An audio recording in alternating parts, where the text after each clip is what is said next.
Hello everyone, welcome to my channel. The bulls ran wild on Wednesday as the inflation or lack of inflation made the market explode upwards. Month on month, inflation went up 0%. Wow, it was expected to go up 0.1% at least. And coming in at 0%, which means that it stayed the same, is wonderful. And there was a 2% drop in energy prices, which is probably responsible for the reason that it stayed flat. But its month on month and year on year estimates were undercut by the actual data. It came in lower than what was expected by 0.1%, both month on month and year on year. So it was a very good report. And food prices, they came in at increasing month on month about 0.1%.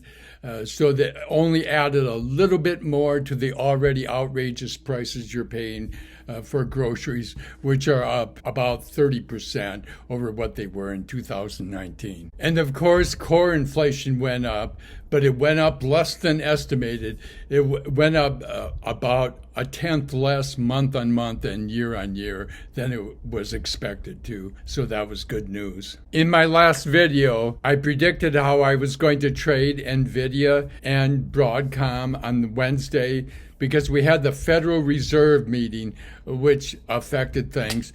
But the main thing was this CPI report. When this CPI report came out, the Federal Reserve had access to that report probably the day before. And so when we knew early this morning, we knew what the CPI report was going to be. We knew how Jerome Powell was going to be, that he was going to be slightly dovish and it would be good.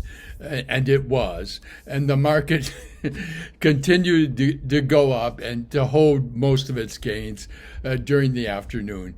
And so it met expectations, and Powell is much relieved and probably is sleeping much better. The interview afterwards, after they announced what their decision was on interest rates, Powell, during the interview, he wasn't overly hawkish, but they kept pressing him on why the dot plot wasn't more positive, why the dot plot wasn't more dovish given this good inflation report. And he's just always saying, well, we got to be cautious. We got to take it easy here. But I think a September rate cut, which is what I've been predicting, is very much in the cards. In my last video, I predicted how I would trade Nvidia and Broadcom. I am a very active trader, but I'm more of a swing trader nowadays. I want to hold these during the rise because I think we got a bullish market. And when the market is decidedly bullish like this and turns bullish, the best thing to do is to buy and hold. It's when it starts to crash that I become bearish. But I don't like being bearish. I'm bullish by nature. But Nvidia has traded pretty much the way I thought it would after its 10-for-1 split, that it held steady after the split, slightly, but then on Wednesday now, the go-ahead was given, and it too went upwards. And I expect the same thing from Broadcom. Broadcom just blew my mind today. I bought Broadcom in the 1400s, okay? On Wednesday, when it was announced, the earnings after market, it exploded upwards because they beat on both revenue and on earnings. And I went ahead and forced myself to buy another 100 shares. Okay, these are very expensive shares. There were over 1,400 when I bought 100. I bought another 100 after the earnings report, and that's what's at 1650, somewhere around there. I thought, yeah, I'm buying at a really high price, but as I'm recording this, it's still in the aftermarket, And right now in the aftermarket, it's at 1678. I was going to be happy if it beat 1500.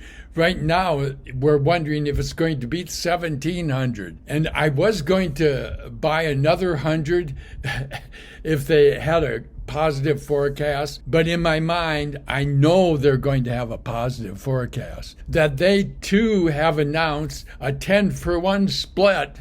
Okay.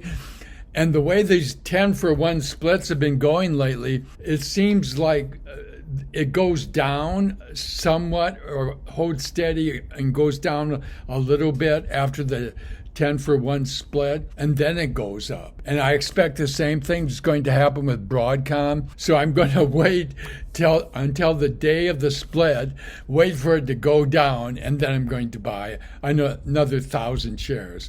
To buy, I would buy 100 shares prior to the split, but once the split happens, to get the same amount, I have to buy 1,000. So I will then have 3,000 shares of both Broadcom and Nvidia, and I will feel very good about it. And looking at the chart on Nvidia for the last 5 days, you can see that prior to Wednesday, when the bulls broke out, that it pretty much was holding around 120, which is equal to the 1,200 prior to the 10-for-1 split.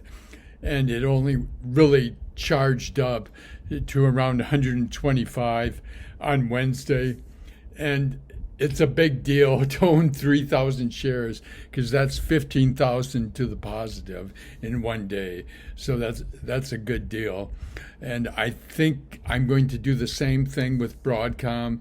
They've announced the 10-for-1 split, and I'm going to wait and then jump on it after the split, after it's gone down somewhat. Nvidia's relative strength is still only 51, so one could argue that it's actually underbought, which seems outrageous at this point. And I wanted to show you this chart on Broadcom for just the one day, because the big news is its earnings today and what it's done in the aftermarket. It finished the day at $14.95, and in the aftermarket, as I'm talking, it's at $16.80.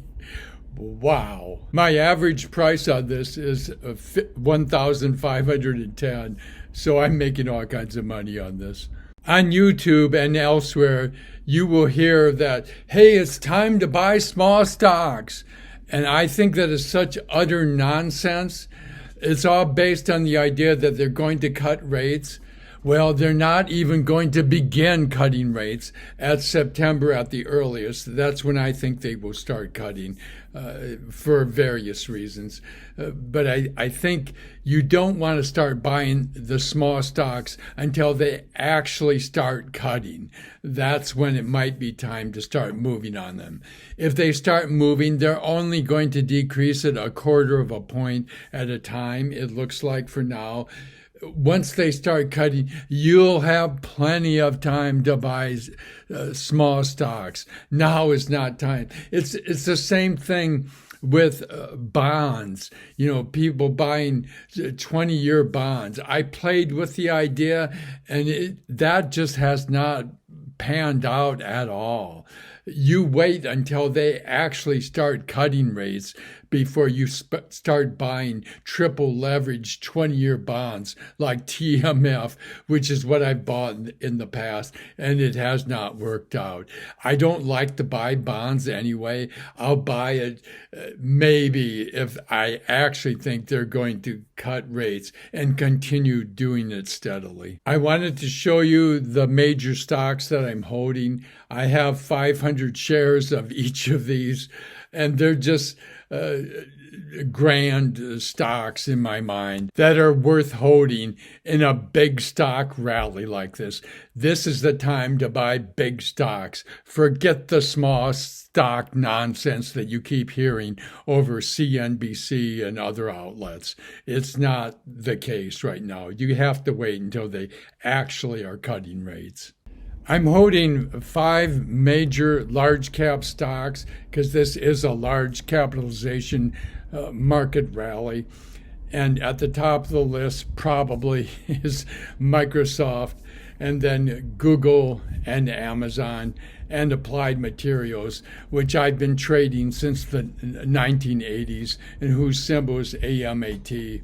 I haven't been trading Apple because it literally just shocked everyone on Wednesday when it went from the 190s to over 210. Wow. I think that conference they had on Monday really had a big effect in convincing people that Apple is serious about integrating artificial intelligence into their hardware. And so I think that's the big reason why it took off. And looking at the chart, you can see that the four big companies that I hold, four of the five big companies I hold, Google has made about 1%, Amazon has made about 3%, Microsoft has made about 4%, and good old Applied Materials, AMAT, has made 6%. I own a number of small stocks that I've reviewed previously on this channel, and some of them have worked out well, and some of them have been a swing and a miss. And I will be going over those and laying to rest the ones that I'm leaving behind. And I'm also going to talk about my jockeying with the big stocks. Be sure to check in and see where I stand on those. I think it'll be valuable. Thank you. I wanna be the best in the game, invest in my name. Check no restraints, I'm obsessed with the pain. I ingest, I retain, assess and I change. Possessed by the thought I'll be free one day from society's restraints. Money, clout and fame, mud, disease, a plague. We all love to hate, have to play the game, have to make a name. All our insecurities are on display. This is war with the enemy, think that it was meant to be.